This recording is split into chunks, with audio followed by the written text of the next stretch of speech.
The Charlotte Hornets have had a pretty good offseason thus far. They've made many major moves to help put this team on the right projectile for the future, with arguably the biggest being the selection of Lamelo Ball in the NBA draft. An underwhelming franchise now all of a sudden has a lot of hype, and with that comes expectations. So, can the Charlotte Hornets break the drought and make the playoffs this season? Ultimately, I believe they are a great chance in doing so, and I'll be going over why in today's video, by looking at the additions they've made this offseason and seeing how it improves their team. Before we start, if you're new here and enjoy the video, be sure to subscribe for more NBA content like this. I'm trying to hit 15,000 subscribers by the end of the year, so all support would be greatly appreciated. Anyway, with that all being said, let's talk about the Charlotte Hornets. In the 2020 season, the Hornets were again extremely average, missing the playoffs for a fourth straight season I believe, finishing as the 10th seed in the Eastern Conference. To give credit where credit is due though, Charlotte certainly did better than many expected with their sole star in Kemba departing. So the fact they were able to maintain constant success is a great sign for next season, as they were able to find the players to step up into the roles that were left over. The Hornets last season were plain average in a lot of metrics, but with the quality of the squad they had, you could even say they overachieved. Many expected them to finish in the bottom end of the East. The reason why they were able to have the decently sized success that they did have last season was because of the breakout of Devonte Graham, who went from a G League player and bench warmer for the Hornets to a legitimate shooting star, lighting it up from downtown constantly throughout the season. Though his overall efficiency isn't great, that can be expected with more shots, and Graham was able to hold the Hornets firm throughout a hectic season. He went from averaging only 4 points per game to 18 in just one season. His improvement was just ridiculous. With the extra talent around him now, which I'll get into soon, it's not hard to imagine he can further improve again next season, particularly with his efficiency. A reason why he may have struggled shooting the ball in 2020 at times was due to a lack of a great playmaker. Sure, Rozier and Malik Monk are solid players and will still be vital to the team next season, but Graham did have to create a lot of shots himself, which caused him to throw up plenty of bad looks. The reason why I'm saying this though, is because I want to lead into the guy who will be able to perfectly fill that role for the Hornets next season, and that is their newest addition from the NBA draft in Lamelo Ball. The Hornets were one of the biggest winners of the 2020 NBA draft in my eyes, simply with their selection of Lamelo Ball. Lamelo will have an immediate impact on this team, on and off the court. Off of it, he brings hype and excitement back to a pretty dull and uninteresting franchise, and the evidence is there already with the Hornets having the biggest increase of new season ticket holders out of all the lottery teams.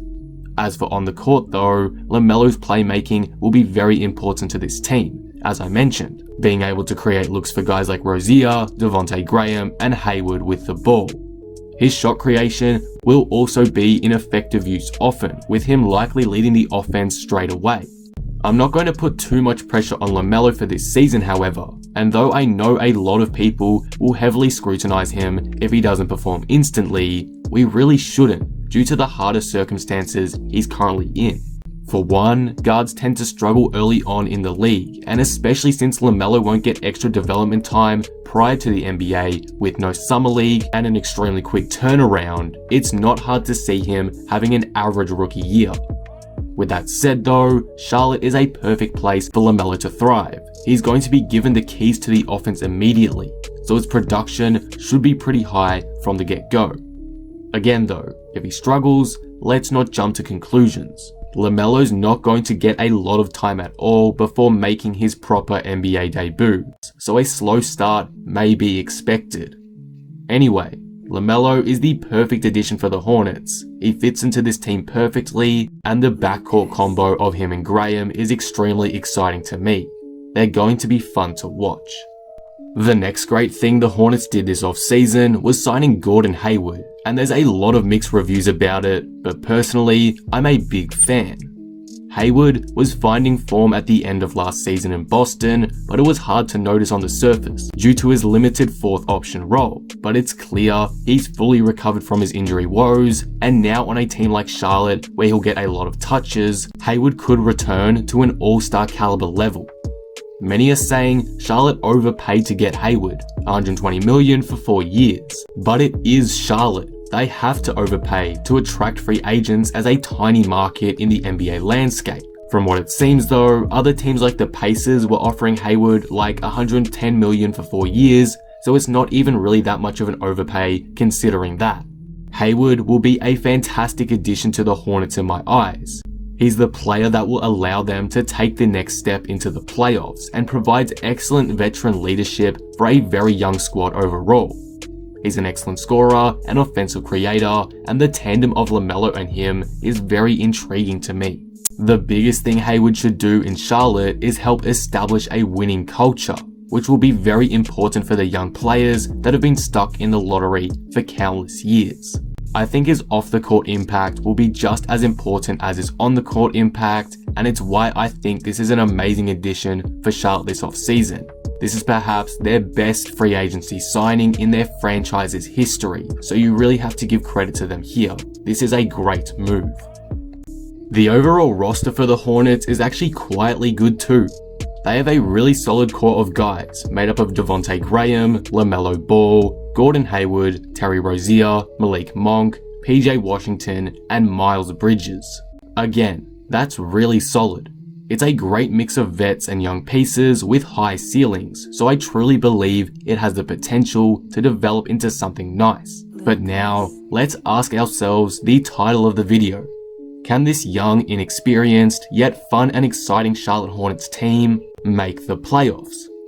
If I'm being honest, I probably wouldn't put them in the playoff picture. Probably just outside of it between the 9 to 12 seed range, but it wouldn't surprise me if they can make a push and even steal the 8 seed. The East is very different to the West. It's not as tight-knit in the bottom 3 quarters of the standings, so I do think they are a real chance.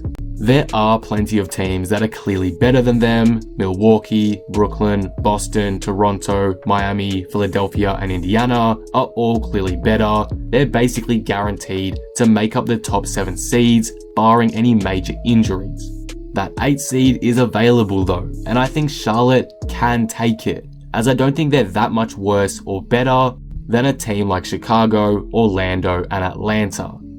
The Hawks are probably favourites to take the 8th seed, especially with their elite depth and surrounding talent for Trae Young now, but again, I wouldn't count out Charlotte.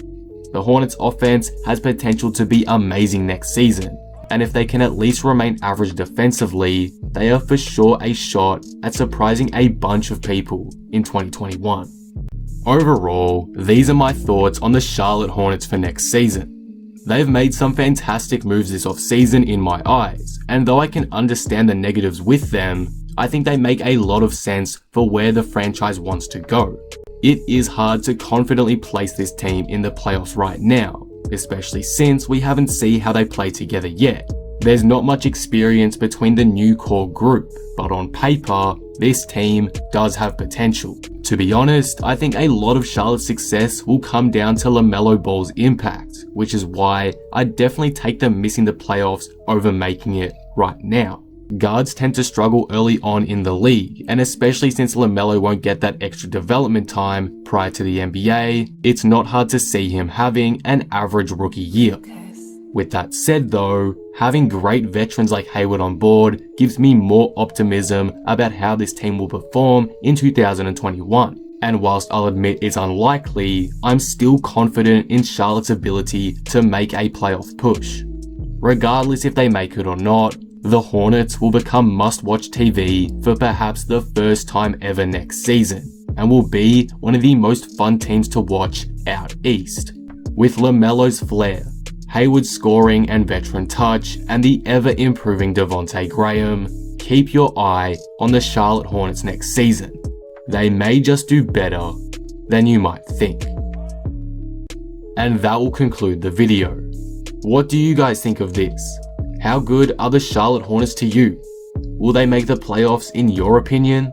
Let me know in the comments below. if you enjoyed the video. Be sure to drop it a like and subscribe, but with that being said, I am out.